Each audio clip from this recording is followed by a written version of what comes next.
ሰላም ጤና ይስጥልኝ እንዴት ነው ታቶ ሚሊዮን ሰላም ነው አለን ስላገኘሁት በጣም ደስ ብሎኛል እንግዲህ ረጅም ጊዜ ሆኗል ከሀገሬ ከወጣሁ ኦልሞስት 15 20 አመት ይሆነኛል ተወልጄ ያደግኩት ደብረዘይት ነው አዲስ አበባም ብዙም አላቃትምና ሳይቱን ከማየታችን በፊት ሎኬሽኑ ምን ይመስላል አካባቢው ላይ ምን አለ የሚለውን ነገር እንድናይ ትንሽ ዞር ብለን ብናይ ደስ ይለኛል ያው እንግዲህ ለቀረጻ ፍቃደኛ ስለሆንክልኝ በጣም አመሰግናለሁ በጣም ቴንኪው ማለት ፈልጋለሁ አካባቢውን እየቃኘን ምን ይመስላል ሳይታችን ለምን ቦታ ቅርብ ነው የሚለው በደንብ እየተዟዟርን ያለን በኋላ ላይ ደግሞ ኦፊስ ገብተን አጠቃላይ ስላለን መረጃ በዝርዝር እናወራለን ያው በድጋሚ ለቀረጻ ፍቃደኛ ስለሆኑ በጣም አመሰግናለሁ ቴንኪው እንሂድ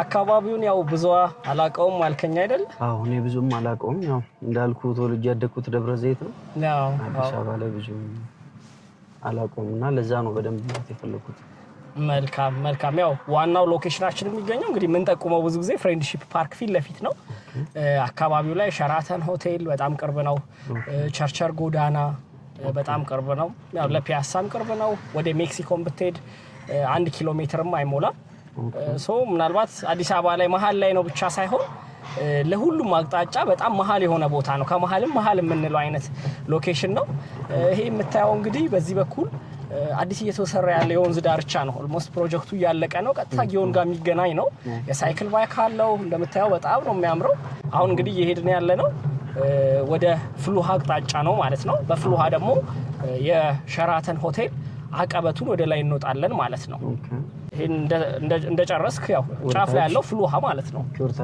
ወደ ታች ማለት ነው ከፍሉሃ ደግሞ ወደ ላይ ስትሄድ ወደ ኡራኤል ወደሚወስደው መንገድ ያገናኛል ወደ ታች ደግሞ ወደ ንግድ ባንክ ሄድኳርተር ያገናኛል ማለት ነው ይሄ ፍሉሃ መስጊድ ነው ከሸራተን አጠገብ ነው በቅርቡ በነገራችን ላይ በጣም በትልቁ ይሰራል የተባለ መስጊድ ነው ከተማ ውስጥ ምናልባት ያው ራሱ የሸራተን ባለቤት ሼህ አላሙዲ ነው የሚያሰራው በጣም የሚያምር ዲዛይን ወጥቶለታል ትልቅ መስጊድ ሊሰራ ነው በቅርቡ አሁን ወደ ላይ እየወጣን ያለ ነው የሸራተን ሆቴል አቀበት መንገድ ነው በዚህኛው ሳይድ ፓርኩ አለ በዚህኛው ሳይድ ደግሞ ሸራተን ሆቴል አለ ማለት ነው አብዛኛው ነገር እንግዲህ እንደገለጽክልኝ ሴንተር ቦታ ነው የሚል አሳምሽን አለ ያው ወይስ እየቀጠለን እያየናቸው ነው እንተንም ዲሳይድ የምናደርገው ይሆናል እኔስ ከሞላ ጎደል ጥሩ ነው አሪፍ ኤሪያ ላይ በጣም ቆንጆ ኤሪያ ነው ደሞ አካባቢው ጽድት ያለ ነው እኛ ሳይታችን ብቻ ሳይሆን የሚሸጠው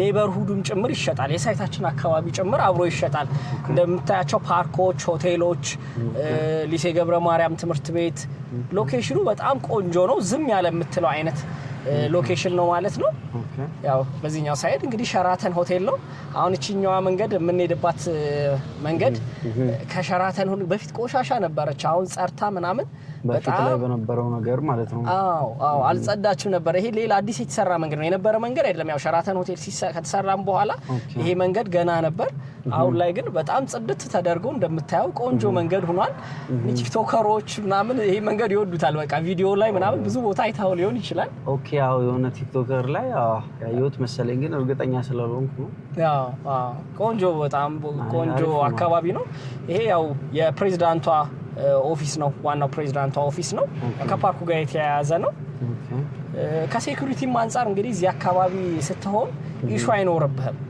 ቆም ብለን ደግሞ እስቲ ስለ አካባቢው በደንብ አስረዳሃለሁ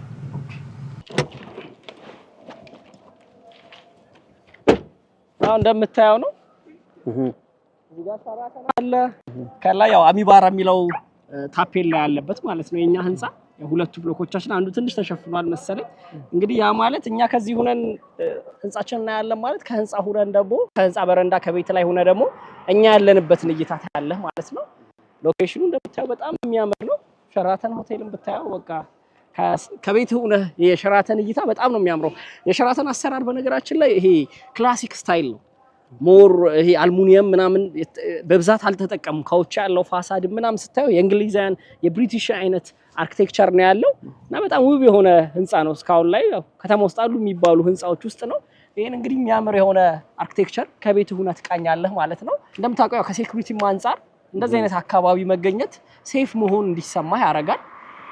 አካባቢው ኢንኬዝ ከልጆች ጋር እንደው ወክ ላርግ ምናምን ብትል ስንት ልጆች አሉ? 2 ልጆች ነው ያልከኝ አይደል? 2 ልጆች አሉ። እንግዲህ ከነሱ ጋር ይሄ መንገድ የእናንተ ነው ማለት ነው። ወክ ታረጋላችሁ። ማታ ደግሞ ብታየው በጣም ነው የሚያምረው። በጣም ቆንጆ የሆነ እይታ ነው የሚኖረው። ወክ ለማድረግ ለመንቀሳቀስ፣ ሳይክል ባይክ ለማድረግ የወንዝ ዳርቻው አለ። የሚያምር አካባቢ ነው የሚሆነው። እንግዲህ ካያዋቸው ሳይቶች ውስጥ አሪፍ ፓርክ ቪው አለውና ደስ ይላል። ጥሩ ነው ያላችሁ የመረጣችሁበትም ሎኬሽን አሪፍ ነው። ዊል ሲ እስቲ ያሉትን ነገሮች በደንብ ደግሞ ስታየው እርግጠኛ ነኝ ወሰነ ነው ከዛሬ የምታልፍ አይመስለኝም። እስቲ እናየው። እናየው።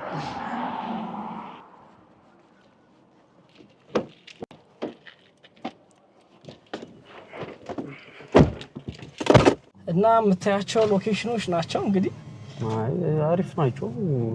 ወዳቸዋለሁ። በጣም ወድጃቸዋለሁ። እንደውም ከጠበቅኩት በላይ ነው ሎኬሽኑን ያገኘሁት። አገሬም በዚህ ልክ ተቀይራ ያታለው ብዬ አላሰብኩም። ያው ጀስት እንደ ኢንፎርሜሽን የሆኑ ነገሮች አሉ፣ ግን አልጠበቅኩም። በዚህ ልክ አልጠበቅኩም። በጣም ኮሊደር ብዙ አካባቢዎችን ቀይሯቸዋል በደንብ በጣም ይሄ አካባቢ ደግሞ ኦልሞስት በሁሉም ሳይድ ያለቀለት ነው። በነገራችን ላይ አንዱ የኛ ሳይት ሎኬሽን ቫልዩ ትልቁ ቫልዩ ይሄ የምትቆይበት ተገንብቶ የምትለው አይነት ሎኬሽን አይደለም። አካባቢው አልቋል። ከጀርባችን ያለው ሊሴ ገብረ ማርያም ትምህርት ቤት ነው ያለቀለት የምትለው አይነት አካባቢ ነው። በፊት ለፊታችን ፓርክ ነው የተገነባ ነው። ይሄ የሸራተን ኤሪያ ነው ያለቀ ነው እና አዲስ የሚገነባ የለማ ያለ አይደለም። ኦልሞስት የለማ ነው። እንደውም ስታየው የኛ ሳይት ነው መሀል ላይ የቀረው። የኛ ሳይት ሲያልቅ አካባቢው ሙሉ ለሙሉ የተጠናቀቀ ነው። ብዙ ደግሞ እንደ መሀል ከተማነቱ ክራውድድ የምትለው አይነት ኮምፓውንድ አይደለም። ማለት ምንድነው ብዙ ይሄ ጫጫታ ረብሻ ያለው አይደለም። ሎኬሽኑ መሀል ከተማ ነው፣ ግን ዝም ያለ አይነት ሎኬሽን ነው ያለው። ሶ አንጻራዊ አሁን እንግዲህ አንዳንድ ሰው መሀል ከተማ ይፈልጋል፣ ግን መረበሽ አይፈልግም፣ መኖር ልጅ ማሳደግ ይፈልጋል እና እሱን ክፍተት በተወሰነ ደረጃ የኛ ሳይት የሚሸፍን ይመስለኛል። እሱን ክፍተት የምታያቸው ያው በዚህኛው ሳይድ ያሉት የተጀመሩት ናቸው። እነዚህኞቹ ኦልሞስት አሁን ፈርስት ቤዝመንት አልቀዋል። የ3 አመት ፕሮጀክት ናቸው። በዚህኛው ሳይድ ደግሞ የምታየው የተገነባው ነው። ከጀመርን ኦልሞስት 2 አመት ከምናምን ወር አካባቢ ነው። አሁን ላይ እንደምታየው ስትራክቸር ፓርቲሽን ልስን ጨርሰናል። ማክሲመም ከዚህ በኋላ በ7 ወር በ8 ወር ጊዜ ውስጥ እናጠናቀቃለን ተብሎ ይታሰባል። እንግዲህ 2 ኦፕሽን ይኖረናል ማለት ነው። አይ ቀስ እያልኩ ከፍላለሁ የተወሰነ ጊዜ መጠበቅ እችላለሁ ካልክ ይሄኛው ኦፕሽን ጥሩ ነው።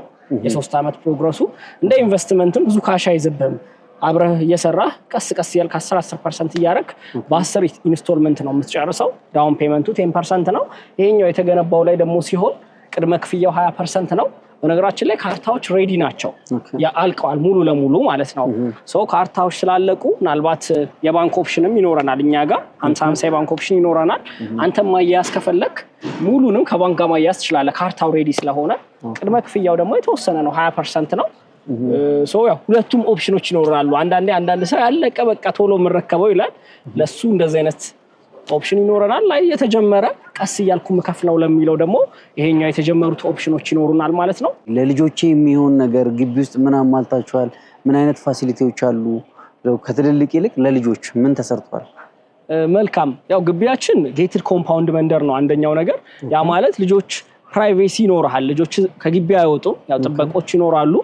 ሁሉም ነገር ደግሞ ግቢ ውስጥ የተሟላ ነው። በእርግጠኛ አካባቢ ፊት ለፊታችን ፓርክ ነው፣ ለልጆች መጫወቻ ሁሉንም አይነት ፋሲሊቲዎች ይይዛል። ለትምህርት ቤትም ከጀርባችን ሊሴ ገብረ ማርያም ትምህርት ቤት አለ። ነገር ግን ግቢ ውስጥ ደግሞ የምናሟላቸው ፋሲሊቲዎች አለ ብለው የተውነው ነገር የለም።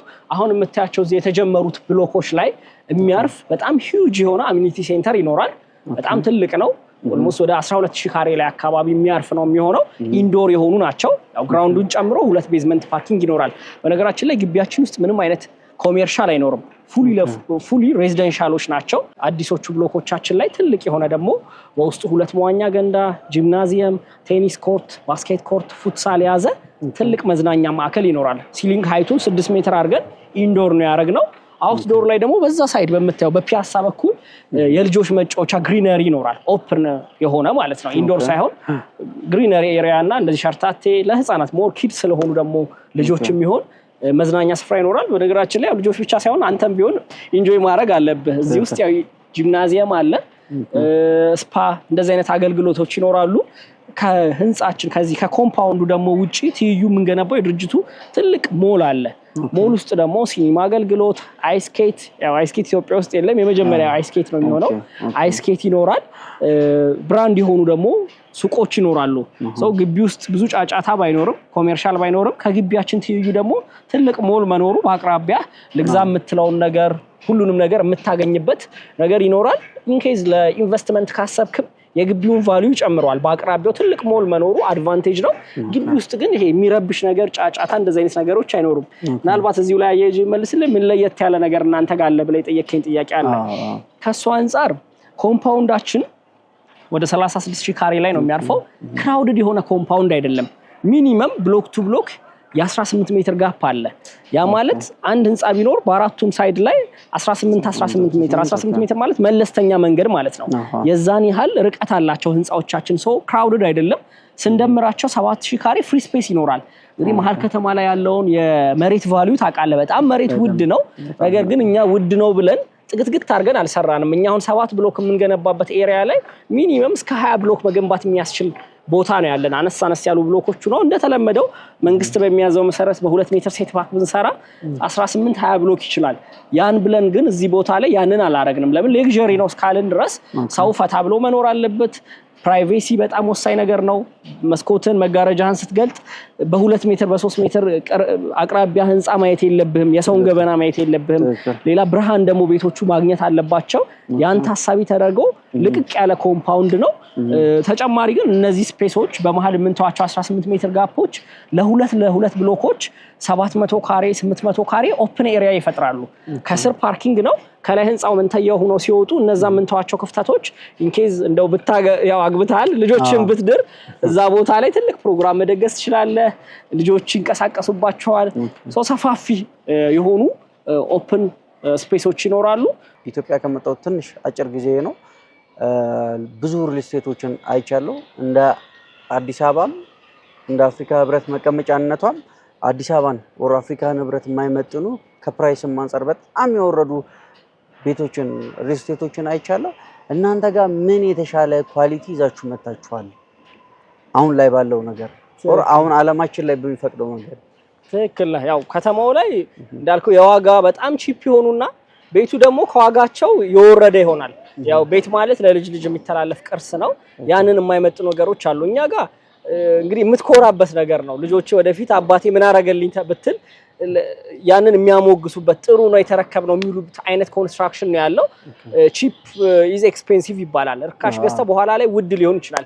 ከሱ አንፃር ኳሊቲ ላይ ብዙ ሰርተናል። አንደኛው የቤቶቻችን ከፍታ 3 ሜትር ከ20 ነው። ግንባታ ላይ ኔት ስትረከብ 3 ሜትር ታገኛለህ። ከፍ ያለ ሲሊንግ ሃይት ይኖረዋል። የምንጠቀመው ደግሞ ኮንክሪት ፍላት ስላብ ነው። ፍላት ነው። ምንም አይነት ቤት ውስጥ ተሻጋሪ ቢም የለም። ተጨማሪ ደግሞ ፍላት ነው። አይንህን የሚረብሽ ነገር አይኖርም። ቤት መሃልም ኮለን አይገባም። ስፓን ሌንግዙ ወደ 8 ሜትር ከ50 ነው። ሌላው የጋራ መኖሪያችን ላይ እንደ ኢሹ የሚነሳው ድምጽ እኛ ጋር በፍጹም አይኖርም። ለሱ ምን ሰርተናል? ግርግዳዎቻችን ደብሎል ናቸው። አንተም የራስ ግርግዳ አለ፣ ጎረቤትህም የራሱ ግርግዳ ይኖረዋል። ሶ ኢን ኬዝ ቢቆረቁር ፕሮግራም ቢኖረው አንተ ቤት ውስጥ ሆነ የምትሰማው ድምጽ አይኖርም። መስኮቶቻችን ደግሞ ቴምፐርድ ደብል ግሌዝድ ናቸው። በፍጹም ወደ ውስጥ ድምጽ አያስገቡም። ውጭ ያለ የመኪና እንቅስቃሴ ጫጫታ ቤት ውስጥ ሆነ አትሰማም። እንዳጠቃላይ ቤትህ ከድምጽ ንጹህ ነው፣ የተበከለ አይደለም። ቤት ውስጥ ካለው ድምጽ ውጪ ከውጭ የሚመጣ ድምጽ አይኖርም ማለት ነው። ታች ያለው ግራውንዳችን መኪና ማቆሚያ ነው። ትንሽ ሲሊንግ ሃይት ውስጥ ታየው ከፍ ያለ ነው። አሁን ብዙ ጊዜ መኪና ማቆሚያዎች 2.60 2.70 ናቸው። እኛ 3 ሜትር ከ70 ነው። ከስታንዳርዱ 1 ሜትር ከፍ አድርገናል። ግራውንዱ ላይ ብቻ ሳይሆን ታች ያሉ ሶስቱም ቤዝመንት ተመሳሳይ አይነት ከፍታ አላቸው። ይህን ያደረግነው ኢንኬዝ የትኛውን ፍሎር ላይ የታመመ ሰው ቢኖር አምቡላንስ ሊፍት በር ድረስ መግባት ይችላል። ሊፍቶቻችን ደግሞ ስትሬቸር ማስገባት ይችላሉ። ዊልቸር ሳይሆን ስትሬቸር ማስገባት ይችላሉ። የታመመው ሰው በስትሬቸር ወርዶ በአምቡላንስ መውጣት እንዲያስችል ተደርገው ነው የተገነቡት። ሌላው ያው በሊፍት ደረጃ አሁንም ገብቷል። አልተገጠሙም ግን ገብቷል። የጀርመን ሽንድለር የሚባል ሊፍት ነው። ምናልባት ጎግል ላይም ቼክ ልታደርገው ትችላለህ። ከኳሊቲ አንፃር በጣም ቆንጆ የሚባሉ ኳሊቲ ነው ያለው። ከተማ ውስጥ ከሚሸጡት ሊፍቶች የጥፍ አይነት የዋጋ ልዩነት አለው። ዋጋው በጣም ውድ ነው፣ ግን ያው የእድሜ ልክ አይነት ነገር መሆን አለበት የሚል ኮንሴፕት ስላለን ነው ዋጋው ከፍ ያለ፣ ግን ኳሊቲው ደግሞ ጥሩ የሆነ ብዙ ዘመን የሚያሻግር አይነት እቃዎችን ነው የምናስገባው። ሰው ከኳሊቲ አንፃር ምንም ኢሹ እንዳይኖርብህ ሌላው ያው ቪዋቸው እንደምታዩ የተለያየ አይነት ቪዎች አሉ። ወደ ፓርክ ቅድም ያለፍንባቸው መንገዶች ከቤት ውስጥ ሆነ የምታይባቸው ቪዎች አሉ። ባልከኒያቸው በጣም ሰፋ ያለ ነው። ሶ ቡና ሻይ እያልክ ከተማውን መቃኘት ትችላለህ። የፋይናንሻል ሴንተሮችን፣ ሸራተንን፣ ፍሬንድሺፕ ፓርክን ከቤት ውስጥ ሆነ ክሊርሊ ማየት ትችላለህ ማለት ነው። ባክግራውንዳችሁ ላይ የሆነ ጥሩ ነገር እንዳለ ያስታውቃል። ምናልባት እዚህ አይነት የኮንስትራክሽን ካምፓኒ ላይ ከመግባታችሁ በፊት የሰራችኋቸው ነገሮች እንዳሉ ስለሚታወቁ እስቲ ልትነግረኝ ብትችል። ትክክል ነው። ካምፓኒው አቅም ያለው ነው። ይሄን ፕሮጀክት በጣም ግዙፍ የሆነ ፕሮጀክት ሲጀምር ያው መንግስትም ቼክ አድርገው ነው ይሄን ሎኬሽን ሴንተር የሆነ ሎኬሽን እና ሁሉንም ቼክ አድርገው ነው የሰጠው። እሱ ብቻ ሳይሆን ካምፓኒው የሚታወቅ አይነት ካምፓኒ ነው። በዋናነት አሚባራ ቢዝነስ ግሩፕ ይባላል። እርሻ ነው ዋናው ቤዙ። ወደ 30 ዓመት አስቆጥሯል። ጥጥና ሰሊጥ ኤክስፖርት ያደርጋል። ኢትዮጵያ ውስጥ በአንደኝነት ደረጃ ጥጥ ኤክስፖርት የሚያደርግ ካምፓኒ ነው። ፖርት ኤክስፖርት ላይ ያለ ራሱን የቻለ እህት ኩባንያ ያለው የፊኒሺንግ ማቴሪያሎችን የኮንስትራክሽን ማቴሪያሎችን ያስገባል። አሁን ብረት ከውጭ አንገዛም፣ ራሳችንን የምናቀርበው ሙሉ ለሙሉ የፊኒሺንግ ማቴሪያል የምናቀርበው የራሳችን ሲስተር ካምፓኒ ነው የሚያቀርበው። ያው እንግዲህ ልጅ አብርሃም እኔ ባለ ትዳር ነኝ፣ ብቻዬን የምወስነው ነገር አይ ቲንክ አንተ ሲንግል ለመሰለኝ ከባለቤቴ ጋር ተማክሬ በቅርብ ቀን ውሳኔያችንን እናሳውቃለን። 100% ታይም ሹር መተን እዚህ እንደምንገዛ እስቲ ያሉትን ነገሮች ደግሞ ዊልሲ እናያቸዋለን። መልካም አቶ ሚሊዮን ያው ለካሜራ ፍቃደኛ ስለሆንክ አሁንም በድጋሚ ከልብ ያመሰግናለሁ። ያው ሰዎችም ልክ አንተ ቦታ ራሳቸውን ከተው ያለውን ነገር እንዲያዩ ስለፈለኩ ነው በዚህ መንገድ ጥያቄ አቅርቤልህ ፍቃደኛ ሆንክልኝ። በጣም አመሰግናለሁ። እሺ ሰላሙ። እሺ ቴንክ ዩ በጣም ሰላም። እሺ